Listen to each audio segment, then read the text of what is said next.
Although child exploitation occurs in Nigeria, it has received little attention.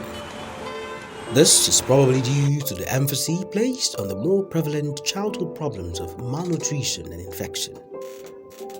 Another possible reason is the general assumption that in every African society, the extended family system always provides love, care, and protection to all children.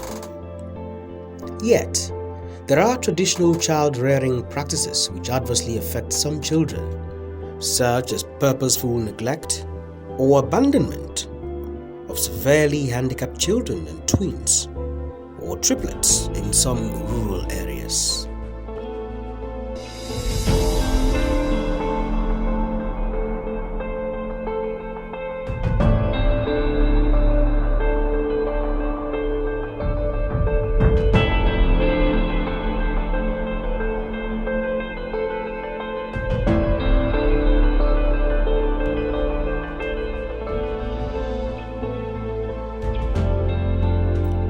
With the alteration of society by rapid socio-economic and political changes, various forms of child exploitation have been identified, particularly in the urban areas.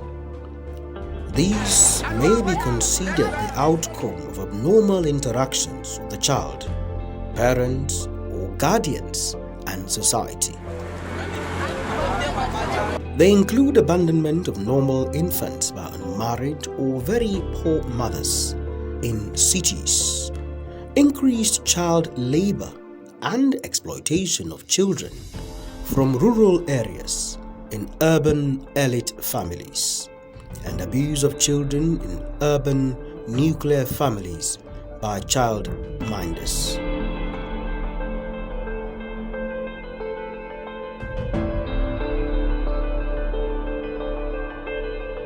Child abuse is a significant contemporary community problem.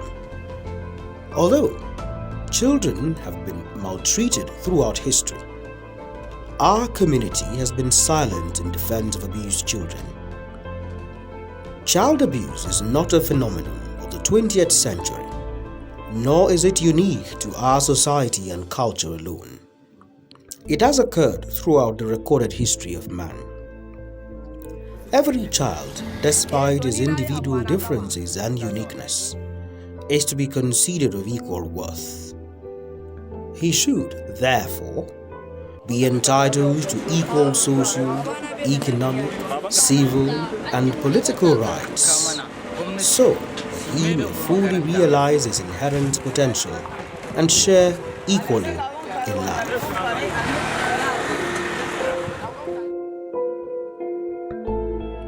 However, for many of us, childhood was a magical time, filled with learning, play, and dreams for the future.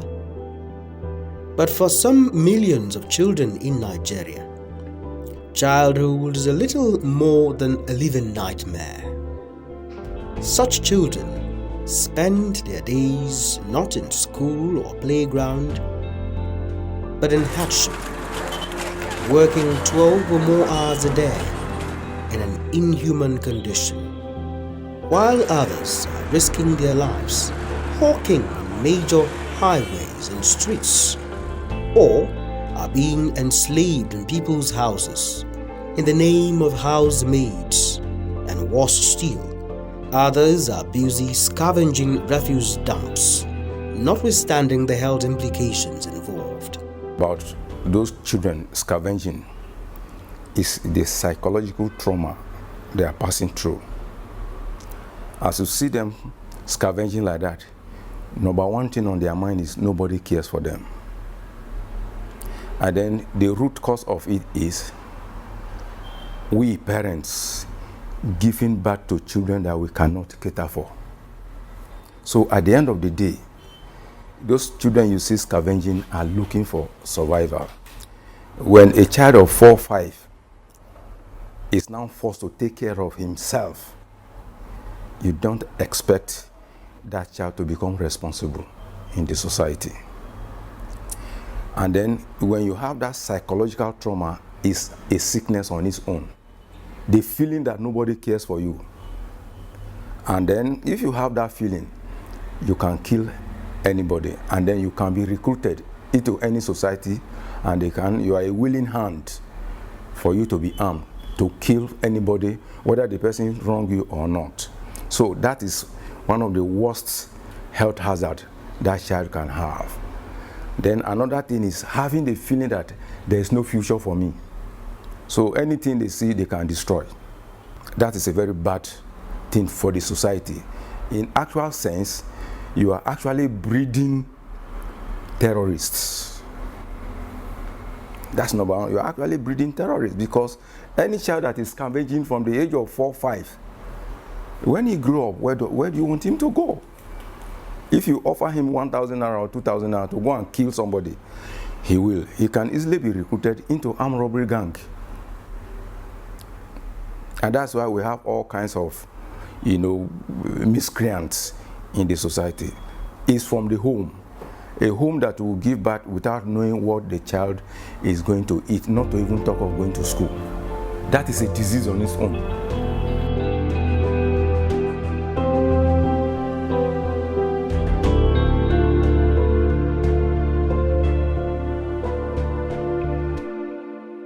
Many of the abused children are virtual slaves who struggle to buy food for the destitute parents, or pay off family debt or school fees. Oftentimes, parents of such children cannot find work because employers prefer cheap labor and more compliant source of labor provided by the underage children.